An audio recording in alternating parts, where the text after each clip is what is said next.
Shut up and sit down.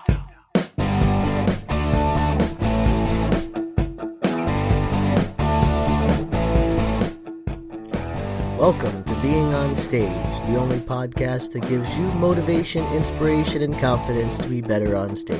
No matter how you entertain, sing, dance, band, comedian, public speaking, MC, drag, burlesque, performance art, or street performer, this is the show for you. Hey rock stars, Reggie Dawson, welcome back to the Being on Stage podcast. And if you're listening in real time, meaning you download these episodes as they come out, happy 4th of July, happy Independence Day. I'm on the roll of doing podcast every day, and yes, it's just the 4th of the month, but I have to stick to it. And I'll tell you, going into today, I was thinking about what in the world should the podcast be about on the 4th of July. So, I start overthinking it, as we all do. We all, when we're starting to put together a show or a performance or whatever it is that you do on stage or however you present your talent to the world, we start overthinking it and trying to add more meaning into it and everything. So I'm thinking, okay, I gotta tie in independence and our country's fight for our independence and how we whipped the crap out of those Britons back in the day, and how we won our independence and we said no to the man and no to the taxes and all the things that were being opposed on us. And I'm thinking, oh God, I got to tie all this into the podcast. So independence and winning your battles and everything like that. And I just could not for the life of me come up with any way to tie independence into performing. I mean, other than to say, hey, you perform independently of others' opinions. And that would be a good one, I think. Talking about how you should live your life and present your talent and be you on stage and be independent of everyone else and everyone else's opinions. And that's actually a really solid one. But it didn't stick. I said pretty much everything that I needed to say right there in that, 30 seconds of that topic. And, maybe another time I could dive in. But I'll tell you, trying to come up with something for a specific purpose, for a specific reason, like to add meaning to something that you don't immediately have meaning in, that is a tongue twister and a brain teaser. So what I mean to say is, if you're trying to add meaning to something or to force meaning into one of your performances, you got to stop, because it's not going to work out. And if it does work out, it's not going to be passionate, and it's not going to be real, and it's not going to be authentic, and it's not even going to be you. It's going to be this, hyped up version of yourself, this popular trend thinking, pop thinking, whatever version of yourself. And we're back to where we were yesterday in the Stop Giving, or 2 days ago, I don't know. It was a couple I did a podcast like 2 podcasts back called Stop Giving People What You Want.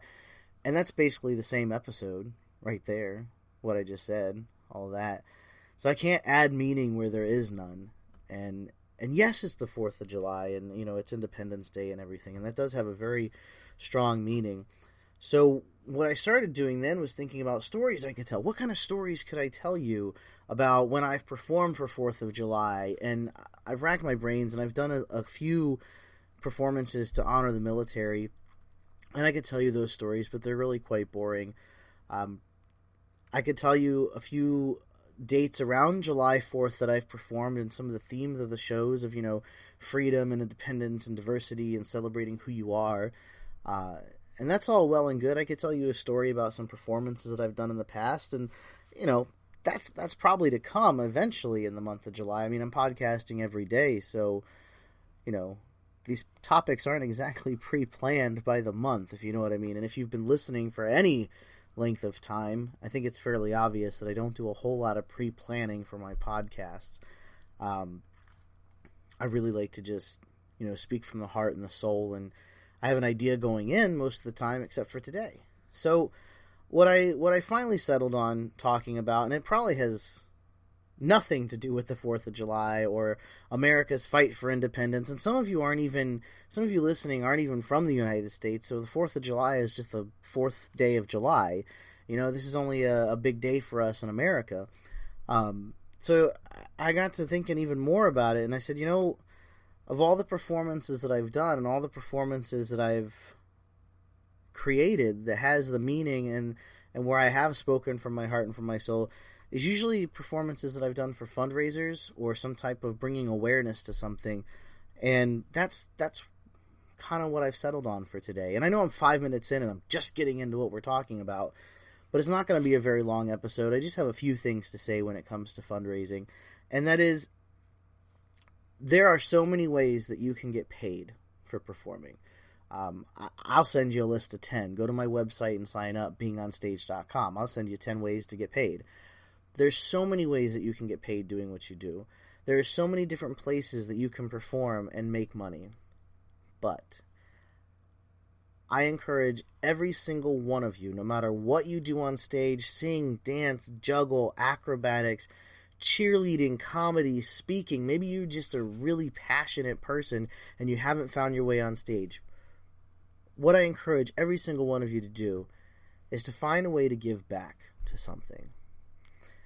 It will breathe new life and new meaning into what you're doing if you can find a way to use it to give back. Whether it's performing at a charity event for no charge to the organization, whether it's performing for a group of inner city kids that don't get to see a show like what you do.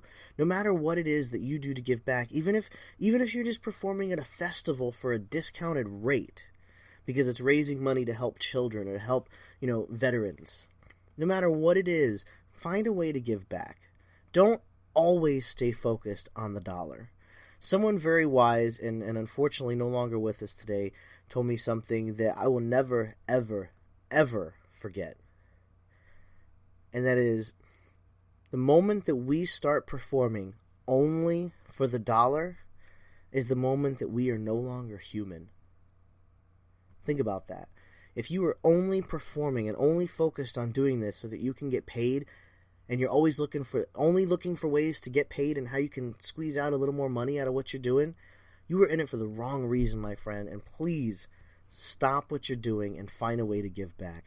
Do a show for free. Go perform for some inner kitty kids. Go perform at a children's hospital if they'll let you. Go volunteer.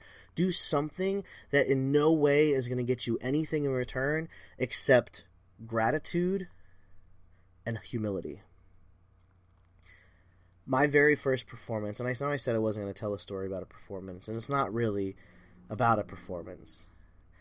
My first performance was for a fundraiser, and for me, originally, it was the best way to get on stage for the first time and not have to worry about how I was doing. It was kind of like a trial run, if you will, but it was for charity, and we were raising money to send children affected by HIV and AIDS to a camp, Camp Heartland. It's it's in some Midwestern state, but it's called Camp Heartland. I think they're still around. It's an amazing camp. These kids get to go and be just like everybody else. And that's really what you want for your kids, is you want them to be just like everybody else. And I think it was, kids affected by HIV and AIDS, and it was a special camp geared just for them. And, when I got on stage and I performed, I felt that rush and I felt that adrenaline wash over me of, oh my God, I'm doing this. It's amazing. I'm in the spotlight. But when it was over and I took the money that I had earned on stage, because it was a donation as you perform, and sometimes they handed you the money and sometimes they put it in the bucket. I walked away with like $30 in my hand, and there are some performers that would find a way to pocket some of that money, and unfortunately, I've worked with performers where we've put on charity events, and the question comes from them is, can I earn tips? Can I put out a bucket, or is there a way I can make some money off of this? And I'll tell you, when you're 18 years old and you're struggling financially and you just lost your job and all you have is a maxed out credit card to your name, it's really hard to put that $30 in that bucket and to give it back. But I'm happy to report that I did it. I walked away from that charity event with absolutely no money in my pocket. And you know what? It felt really great, because I knew where that money was going. I knew it was going to a good purpose. And so the whole point of this episode and that little story, and even though I said I wasn't going to tell a story, I told a story. The whole point is you got to find a way to give back. You got to find a way to have an impact on someone other than yourself, because it feels really, really good. And most importantly, if you're up in that ivory tower looking down on all these people and thinking that this is just a way for you to get paid and this is just your job, jump on down from there. Join us normal people for a bite to eat. And let's give back to some people that really, truly need it. Because let's face it, we get to wake up every day and do what we love. There are people that are just grateful to wake up every day. Keep on shining. And happy 4th of July.